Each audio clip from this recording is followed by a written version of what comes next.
Road, ఈ road ఇట్లా స్ట్రైట్కి వెళ్తే మనకు డబుల్ రోడ్ వస్తుంది. ఓకే, మన పాలకుర్తి కుందారం నుంచి పోతున్న రోడ్డు, పాలకుర్తి నుండి పోతున్న రోడ్ ఇది, విలేజ్ రోడ్ ఇది. ఓకే, ఇక్కడ రైట్ నుంచి ఇక్కడ కడి కనిపిస్తుంది కదా, ఇక్కడ నుంచి లెఫ్ట్ సైడ్ వేరే వాళ్ళ పొలం కనిపిస్తుంది కదా, ఇక్కడ దాకా మనకి ప్రాపర్టీ.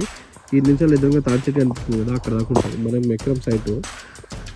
ఎక్రమ్ మనకు ఇది ల్యాండ్ వచ్చేసి మనకు ఊరికి దగ్గర ఉంటుంది. విలేజెస్ కూడా కొంచెం ముందుగా ఉంటాయి. మనకు మొత్తం పొలం ఉంటుంది. బోర్ కూడా ఫుల్ వాటర్, కరెంట్ శాంక్షన్ ఉంది, బోర్ ఉంది, ఫుల్ ఉంది.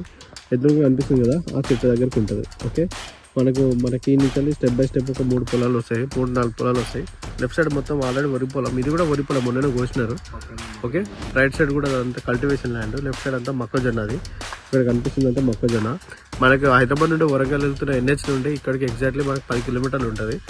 జనగాం నుండి కూడా 10 కిలోమీటర్లు వస్తుంది. ఇగో ఇది మనకి దారి కూడా పెద్ద దారే ఇక్కడికి రావడానికి. ఓకే, దీనికి అపోజిట్లో చిన్నది చెరువు కూడా ఉంటుంది. ఇటు సైడ్ అపోజిట్లో ముందుకు వెళ్తే మనకి విలేజ్ కూడా వస్తుంది. ఇదంతా చుట్టూ సరౌండింగ్. ఓకే, ఇటు లెఫ్ట్ సైడ్ ఇటు సైడ్ ఉంటుంది, రైట్ సైడ్ అన్ని మనకి పొలాలు ఉంటాయి. ల్యాండ్ కూడా మంచి హైట్లోనే ఉంటుంది. రోడ్ నుంచి రోడ్ ఫేసింగ్ తోటి ఉంటుంది మనకి ల్యాండ్ కూడా.